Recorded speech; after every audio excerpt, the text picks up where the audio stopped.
Jordan Love is holding out at Green Bay Packers training camp as he waits for his new contract. We will talk about that. We'll talk about some of this other Packer news happening.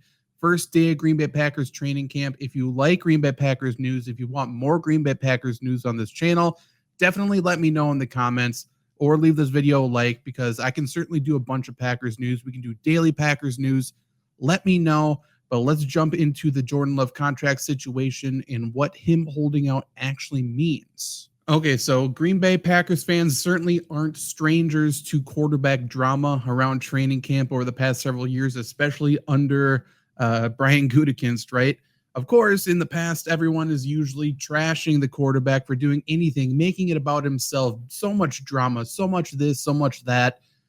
Not really the situation here with Jordan Love. I mean, everyone's like, oh, he's earned it. He deserves it. Whatever your opinion on that is, does not matter. I support you in your opinion. I'm just pointing out the hypocrisy. That's a complete side point. But Jordan Love is in search of a new contract. We just saw Kenny Clark get his new contract. So people were thinking the Jordan Love one would come a little bit earlier. I think Brian Gutekunst also hinted that he was hoping that the Jordan Love contract would come earlier than Kenny Clark. That did not happen. However, he continues to say the Jordan Love contract situation is very close. They think they are close. But is it? Now, Brian Gutekunst says a lot of things. He says he absolutely thinks Aaron Jones will be back. And, of course, Aaron Jones is not back. Fan favorite. Pretty much the catalyst for the Packers offense really, sparking and being good last season. In the second half of last season, Aaron Jones was a massive part of that. Again, Packers fans are a little bit bitter still because of that, and that is why there's some people a little bit questioning, can we believe Brian Gutekunst? Is he actually telling the truth? Is the Jordan Love contract close? Well, Jordan Love really isn't saying much. He's definitely being informed by his agent, David Mulugeta. Yes, that David Mulugeta. We'll get to that a little bit later. I think that is very important. Probably the best agent in the game in terms of getting his players money, right? Whether you think they deserve it, they've earned it, or not.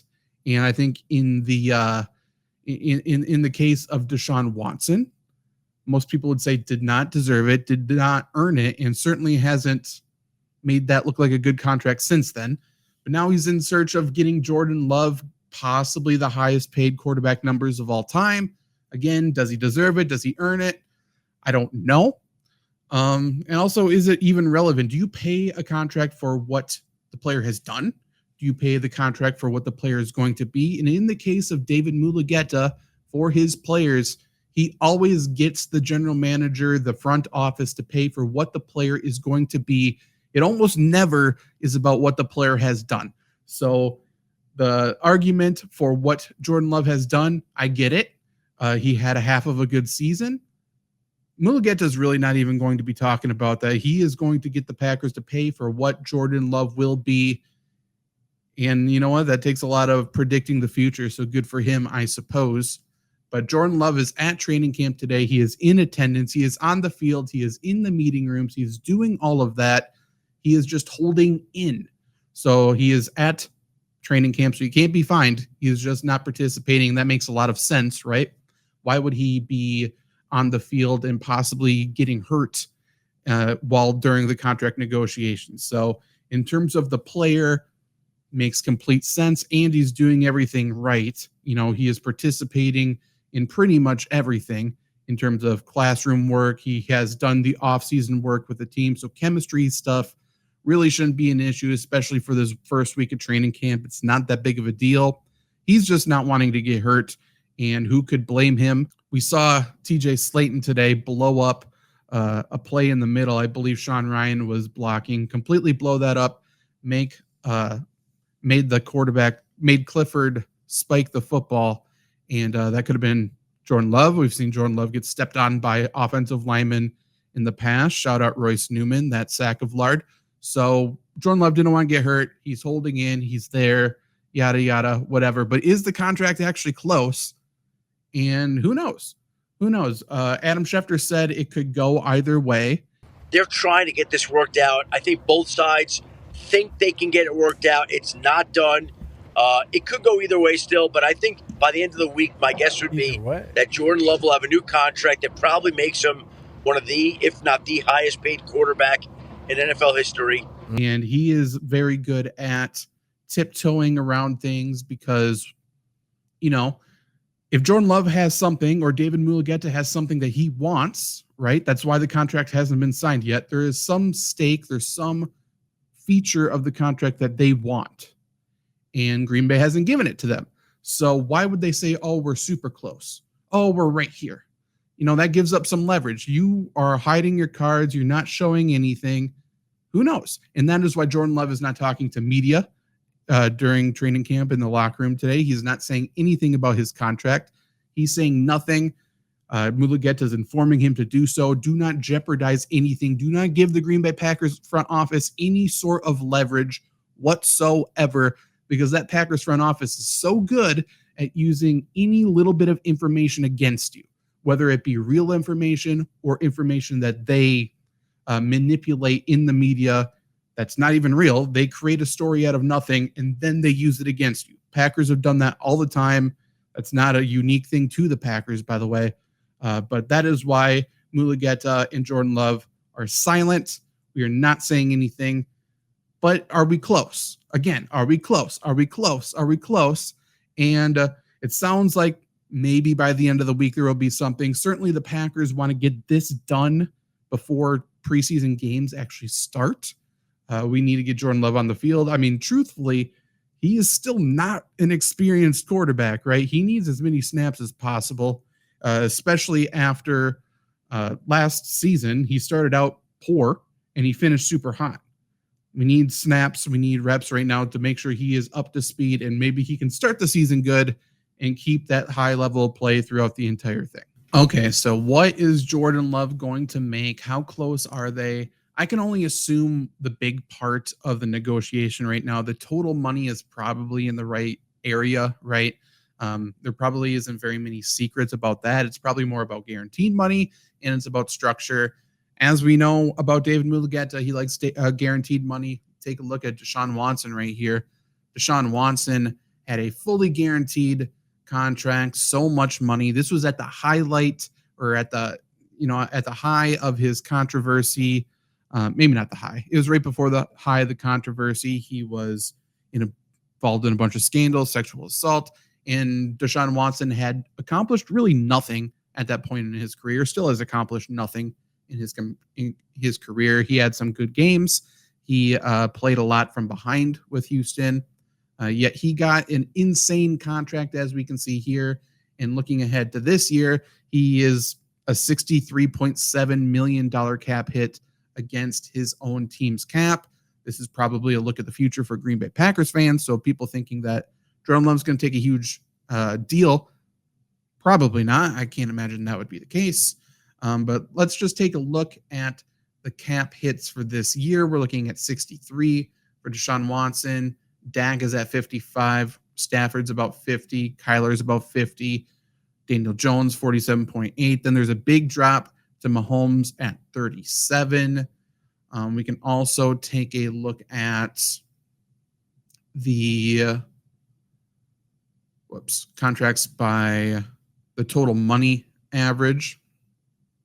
So the top average right now is Joe Burrow and Trevor Lawrence. They're both sitting at 55. We got Jared Goff in the division, again, talking about accomplishing pretty much nothing. He has played decently for the Lions. He played okay for the Rams for a hot second. Went to the Super Bowl, got smoked. But Jordan Love, I don't think, has accomplished as much as Jared Goff. But I can tell you what, David Mulugeta doesn't care, right? He is not talking about what Jordan Love has accomplished. He is not talking about what Jared Goff has accomplished. He is saying Jordan Love, in his limited experience, has already shown flashes of brilliance, and he is going to be better than Jared Goff, so he needs to be paid more than Jared Goff. That's what he's going to say. So average salary per year, Jared Goff got 53 this offseason. I would assume Jordan Love's going to come in higher than that, people. But even if not, I would assume he is above 50 per year. That is being very, very, very conservative, right? I assume he's going to be between 52 and 56. That would be my guess, 52 and 56 per year average.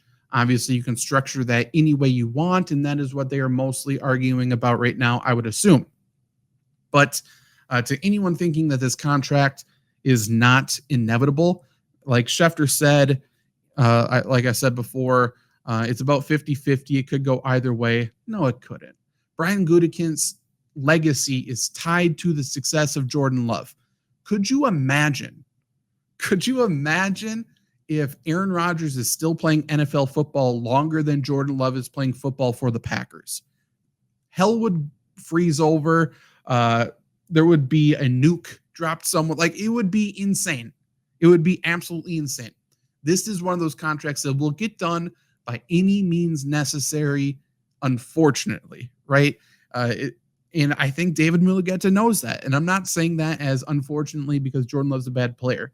I'm saying unfortunately because Jordan Love and David Mulligeta have all of the leverage and they can squeeze whatever they want out of Green Bay because they have to do it. They have to. Or are they turning to Sean Clifford? Like, what's going to happen? What's going to happen? They have to give Jordan Love whatever he wants. That is the scenario. And yes, they could wait until the end of the season. I don't foresee that happening. So they are going to be paying Jordan Love very soon, over $50 million. They would like to get that done before Tua. It does seem like the Jordan Love contract is closer to be done than Tua Tagovailoa's. So hopefully that gets done before then. And then hopefully the Dolphins overpay for Tua to exceed Love. We shall see. We shall see. But now that raises a huge question. Can you win? I've been pretty adamant on Lombardi sweep that the Packers championship window with Jordan Love this is the final year. This is the final year because if he signs an extension, then his cap hit's probably going to be staying the same for this year, right? So can you win a Super Bowl with a contract like that? Now, there's been one quarterback ever, I believe ever, to win a Super Bowl and have a cap hit of more than 12% or more than 12.5% of the salary cap. His name's Patrick Mahomes. 12.5% of the salary cap this year is about $32 million, a little bit less than $32 million. So we look, can any quarterback here win a Super Bowl with more than 12%? This is the average salary. So maybe this isn't fair because Mahomes is certainly higher, and Mahomes was higher, but his cap hit wasn't $45 million, right? So maybe we should be going back to this page. Whoops. Here we go. So 32 million is the line. So Lamar Jackson and up. These are quarterbacks who have over 12.5% of the salary cap. Can any of these quarterbacks win a Super Bowl this year with over 12.5% of the salary cap? I would say Patrick Mahomes can. And I would say if everyone stays healthy, Lamar Jackson can. Jordan Love's going to be in that group very soon. Will he be in that group every single year? Obviously, again, it comes down to structure, but he's going to be in the Deshaun Watson area in some of those years as well. And that is a little bit scary. It's a little bit scary. So the Packers championship window probably ends this year. And it is what it is. The Packers front office, the Packers as a business are not in the business of winning Super Bowls. They're in the business of making money, and they just released how much money they made. They made like $640 million last year or something like that. Mark Murphy is so good at his job, and his job is to make money. Brian Gutekunst's job is to go 9-8, 10-7. If they win the division, if they make the playoffs, then their jobs are safe. And all they're trying to do is have a job next year. So this Jordan Love contract, would it be nice if he took 35, 40 million, 45 million, and the Packers could build around him and build a Super Bowl contender? That would be fantastic. Is that likely? Probably not. Probably not. Now, the silver lining here, in the hope for Packer fans and the hope for the Packers front office and the hope for everybody involved here so the Packers can win a Super Bowl, is there going to be that quarterback salary cap? That's been talked about a little bit. Is there going to be a quarterback salary cap where the quarterback's salary, the quarterback's contract does not count against the overall team salary cap? If that's the case, who cares? Who cares, right? Pay him whatever you want. If we have this allotted set of money that goes for the rest of the roster, cool. Then we just can't overpay a left tackle. We can't overpay a tight end. We can't overpay somebody like that, 12% of that cap or whatever.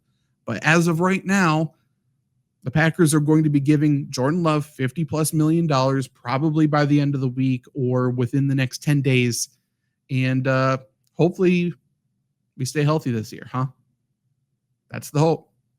Let's take a look at some other Packers training camp news, though. Not a ton of news, nothing too crazy. Let me bring some stuff up here. We have some injuries, obviously. Packers who are not practicing right now as of today, first day of training camp. We have Tucker Kraft with that pec. We have Caleb Jones, tackle, obviously hamstring. Rookie running back Marshawn Lloyd, hip, but he's not on the NFI list. Corey Ballantyne has a hamstring injury. Donovan Jennings has a knee injury. And Jalen Reed has a toe injury that he suffered, or Jaden Reed, sorry, he suffered at his youth camp. He says it's nothing to worry about. And for most of these guys, I don't think it's too much to worry about. Day one of training camp, who cares? Kicker. We have a kicker battle. Probably something that we should have had last year. We have 3 kickers in right now. We obviously still have Carlson, woohoo. We have Greg Joseph, former Viking kicker. And then we have James Turner, and James Turner was the one kicking today. It seems like they're probably going to be taking days, like today was his day, maybe tomorrow's Carlson's day, whatever the case may be. And today, James Turner went 4 of 6. He missed wide right from 43 and 46. So typical Packers kicker day at the moment, unfortunately. But again, day one, who knows? Who knows? Training camp is a long, long time. Other Packers news today, the starting nickel defense day one, a lot of things can change. The defensive line was Rashawn Gary, Kenny Clark, TJ Slayton, and Preston Smith.